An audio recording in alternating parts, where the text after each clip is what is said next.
મારી સાથે પ્રચંડ અવાજથી બોલીએ, ભારત માતા કી। ભાઈ, અવાજ ઓપરેશન સિંદૂરની ગૂંજ પૂરી દુનિયામાં ગઈ છે, ત્યાં સુધી જવો જોઈએ। બંને હાથ ઉઠાવો, જરા પાછળ ઉભેલા બધા પણ ઉઠાવો બંને હાથ। આતંકવાદ સામે લડવાના સંકલ્પની મુઠ્ઠી ભીંચીએ ને પ્રચંડ અવાજથી બોલો, ભારત માતા કી। મંચ પર ઉપસ્થિત ગુજરાત રાજ્યના મુખ્યમંત્રી, જેમના નેતૃત્વમાં ગુજરાત દિન દુની રાત ચોગુની પ્રગતિ કરી રહ્યું છે, એવા શ્રી ભૂપેન્દ્રભાઈ પટેલ, અમદાવાદ મ્યુનિસિપલ કોર્પોરેશનના મેયર પ્રતિમાબેન જૈન, ગુજરાતના સહકાર મંત્રી શ્રીમાન જગદીશભાઈ પંચાલ, મારા સાથી સંસદ સભ્ય જેમના ક્ષેત્રમાં આજ અનેક યોજનાઓનું લોકાર્પણ થયું, શ્રી હસમુખભાઈ પટેલ, પશ્ચિમના સંસદ સભ્ય શ્રી દિનેશભાઈ મકવાણા, રાજ્યસભાના સંસદ સભ્ય શ્રીમાન નરહરિભાઈ અમીન, ધારાસભ્ય શ્રી અમિતભાઈ શાહ, શ્રી જીતેન્દ્રભાઈ પટેલ, હર્ષદભાઈ પટેલ, ખાદી ગ્રામ વિકાસ બોર્ડના અધ્યક્ષ Shri Manoj Kumarji, deputy mayor Shri Jatin Patelji, standing કમિટીના chairman Shri Devang Daniji, municipal commissioner,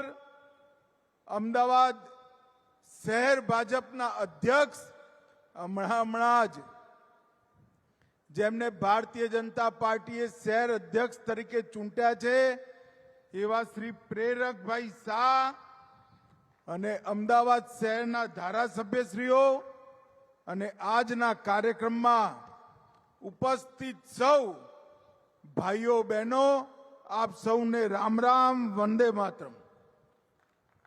ભાઈઓ બહેનો, આજે ફરી એકવાર હું તમારા બધાના પ્રતિનિધિ તરીકે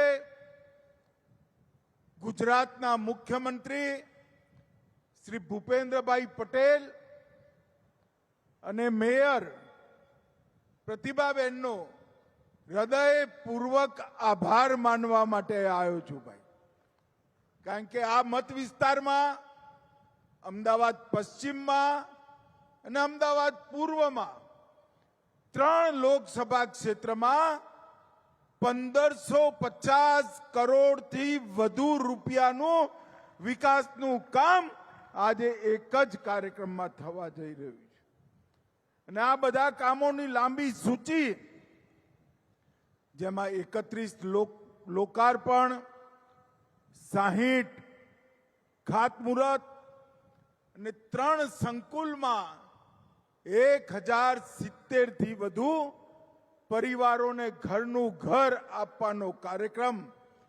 1593 કરોડ રૂપિયાનો એક સાથે આજે ચાલુ થયો છે। ખાદી વિકાસ બોર્ડ દ્વારા પણ ખૂબ સુંદર રોજગારીની અનેક યોજનાઓ આજે એના લાભાર્થીઓને વિતરણ થયું, અને હું વિશેષ આભાર ભૂપેન્દ્રભાઈનો માનું છું। હું તો આ નાણપુરામાં જ 40 વર્ષ રહ્યો, આ પલ્લવ બ્રિજ બાવડો મોટો જોઈ ખરેખર હૃદયને આનંદ। 1.5 લાખ વાહનો સિગ્નલ વગર, ટ્રાફિક વગર પોતપોતાના ગંતવ્યમાં જવાના, આખા અમદાવાદ શહેરમાં કરોડો રૂપિયાના ખર્ચે જલ વિતરણ કેન્દ્ર, વરસાદી પાણીના નિકાલની ગટર લાઈન, ગટરના પાણીના નિકાલની ગટર લાઈન, 237 કરોડનો સાબરમતી ચાંદખેડા રેલવે ઓવરબ્રિજ 131 કરોડના ખર્ચે સાબરમતી નદી પર ડેકોરેટિવ લાઇટિંગ થીમ અને 38 કરોડના ખર્ચે અનેક ઓવરબ્રિજ નીચે સ્પોર્ટ એક્ટિવિટી સેન્ટરનું સ્થાપવાનું કામ થયું છે. આ જ રીતે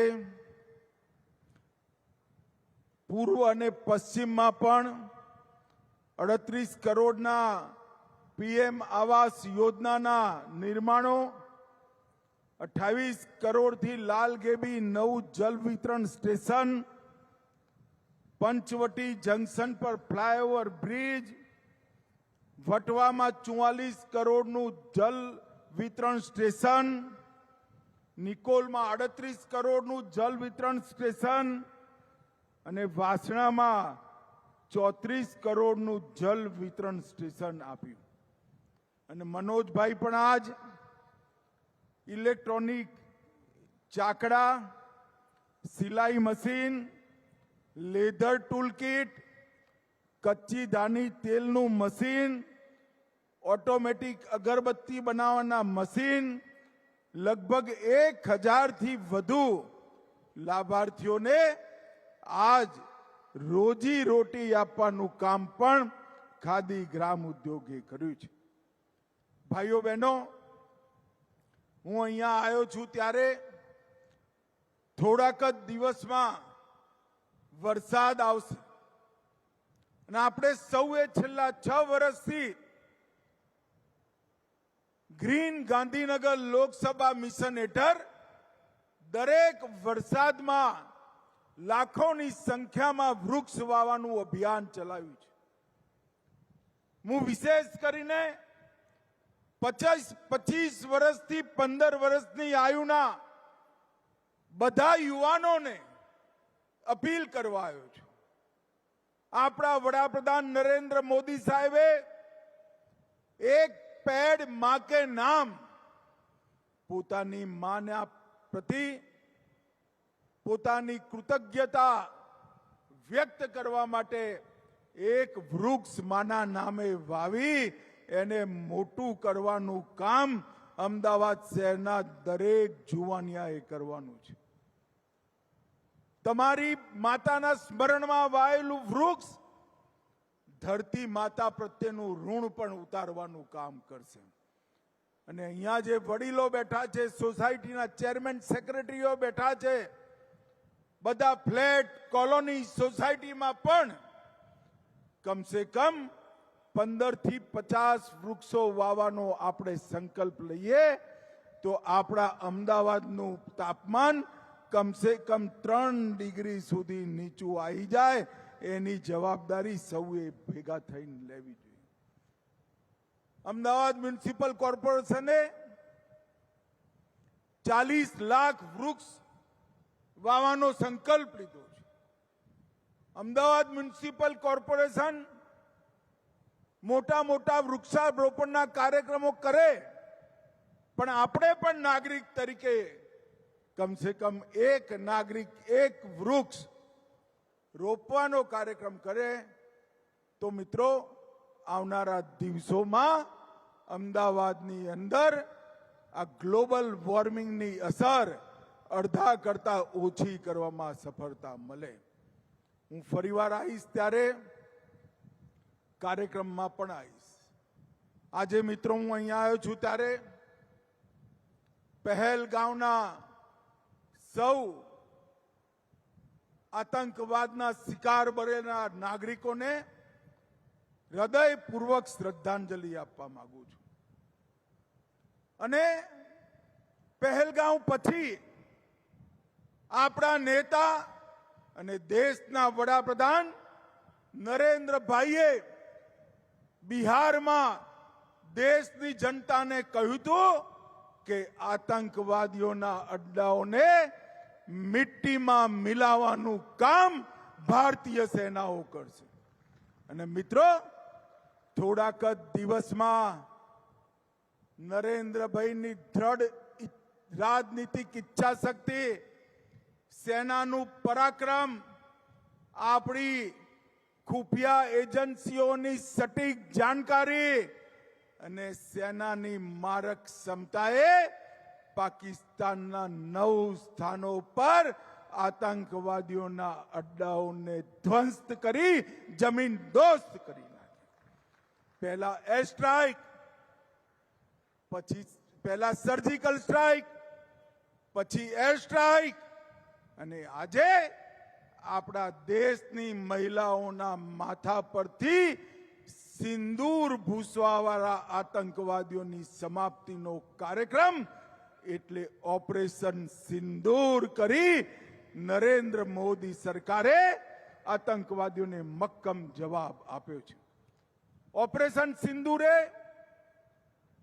અનેક પ્રકારની સમસ્યાઓનો એક સાથે જવાબ આપ્યો. આ પાકિસ્તાન આખી દુનિયામાં કહેતું અમારે ત્યાં કોઈ આતંકવાદી નથી, અમારા ત્યાં કોઈ આતંકવાદી ગતિવિધિ નથી. ભારત ખોટી ખોટી ફરિયાદો કરે છે. ઓપરેશન સિંદૂરના મિસાઇલ ત્રાટક્યા અને આતંકવાદીઓ સપાચટ થયા. પાકિસ્તાન દુનિયામાં એક્સપોઝ થઈ અને બીજા દિવસે એમના જનાજાની નમાજમાં જ્યારે પાકિસ્તાનની સેનાના ઉચ્ચ અધિકારીઓ નમાજ પડવા માટે જોડાયા ત્યારે પાકિસ્તાનની સેના, પાકિસ્તાન અને આતંકવાદ ત્રણેયનું ગઠબંધન આખી દુનિયા સામે છતું થઈ ગયો અને આખી દુનિયાને સમાચાર મળ્યા કે પાકિસ્તાન આતંકવાદીઓના અડ્ડા ચલાવે છે. ભાઈઓ બહેનો, પહેલી 2 સર્જિકલ સ્ટ્રાઇક અને એર સ્ટ્રાઇક પાક ઓક્યુપાઈ કાશ્મીર સુધી સીમિત હતી અને ઓપરેશન સિંદૂર પાકિસ્તાનની સીમામાં 100 કિલોમીટર અંદર ઘૂસી આતંકવાદીઓનો ખાત્મો બોલાવવાનું કામ કર્યું છે. અને એના પછી આપણા વડાપ્રધાન નરેન્દ્ર મોદીજીએ દેશને સંબોધિત કર્યો અને એમાં સ્પષ્ટતા પૂર્વક કહી દીધું સિંધુનું નદી અને લોહી બે સાથે ના વહે. જો આતંકવાદ બંધ નહીં થાય તો સિંધુ નદીનું ટીપું પાણી પણ તમને નહીં મળે. વ્યાપાર, ટ્રેડ અને ટેરરિઝમ એક સાથે નહીં ચાલે. ટેરરિઝમને આશરો આપવો છે તો બધા જ વ્યાપાર, બધા જ ટ્રેડ સમાપ્ત કરી દેવામાં આવશે. અને મિત્રો, ત્રીજું એમને કહ્યું કે અમે તો વાતચીત કરવા માટે પાકિસ્તાન સાથે તૈયાર છે, પણ વાતચીત થશે પાક ઓક્યુપાઈ કાશ્મીર પાછું લેવા માટે અને ટેરરિઝમનો ખાત્મો કરવા માટે. સ્પષ્ટ સંદેશ આપણા વડાપ્રધાન નરેન્દ્રભાઈએ દુનિયાની સામે આપી દીધો અને આખા દેશની જનતા આજે સેનાની વીરતા, સશસ્ત્ર દળોની સુસજ્જતા, આપણી જાસૂસી એજન્સીઓની સટીકતા અને નરેન્દ્ર મોદીજીની દ્રઢ રાજનીતિક ઈચ્છા શક્તિને આજે 140 કરોડ દેશ સલામ કરીને એના વખાણ કરે છે. મિત્રો, અને ગુજરાતીઓ માટે તો વધુ ગૌરવનો દિવસ છે. વર્ષોથી ચાલતા આતંકવાદને એમની ભાષામાં જે નેતાએ જવાબ આપ્યો એ નેતા નરેન્દ્ર મોદી ગુજરાતના પનોતા પુત્ર છે. એ આપણા માટે ગૌરવનો વિષય. ભાઈઓ બહેનો, નરેન્દ્રભાઈએ 2047 સુધી વિશ્વમાં દરેક ક્ષેત્રમાં ભારત સૌ પ્રથમ હોય એવા ભારતની રચનાનું બીડું ઉઠાવ્યું છે. એક નક્કર નીંવ, મજબૂત પાયો ભારતના વિકાસનો 11 વર્ષમાં નરેન્દ્રભાઈએ નાખ્યો છે. પરંતુ એની સાથે સાથે ભારતની સુરક્ષા, ભારતની સેનાની સુસજ્જતા અને ભારતની સીમાઓનું રક્ષણ, એનો પણ એક નવા પ્રકારનો ઇતિહાસ નરેન્દ્ર મોદી સાહેબે રચવાનું કામ કર્યું છે. આપણી બ્રહ્મોસ આજ દુનિયાભરના છોકરાઓ, યુવાનિયાઓ સર્ચમાં બ્રહ્મોસ નાખે છે કે બ્રહ્મોસ છે શું.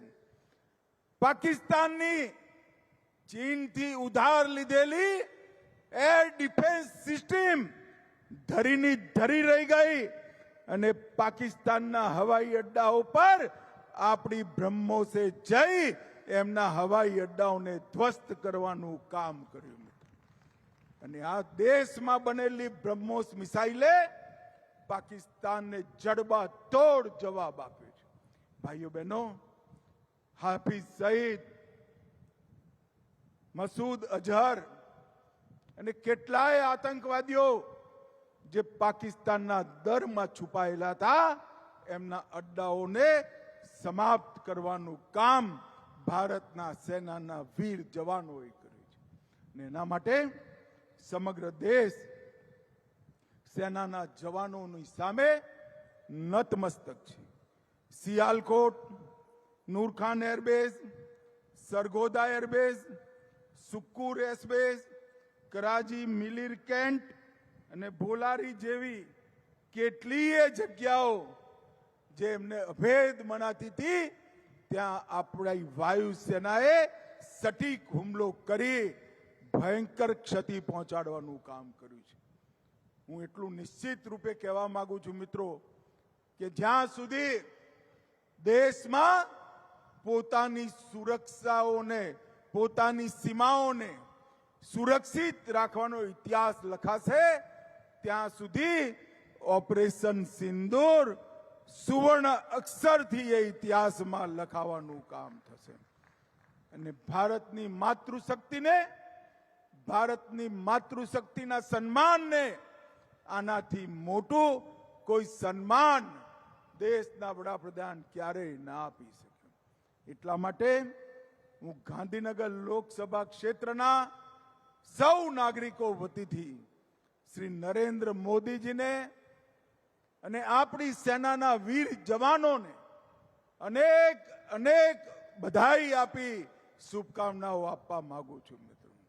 અને આજે જે 1070 પરિવારોને ઘરનું ઘર મળ્યું છે, એ સૌને આ નવા ઘરમાં તમે સૌ સુખ, શાંતિ અને સમૃદ્ધિથી રહો એવી અમારા સૌ મંચ વતીથી શુભકામનાઓ આપી મારી વાત પૂરી કરું છું. મારી સાથે જોરથી બોલીએ, વંદે ભારત માતા કી, વંદે વંદે વંદે.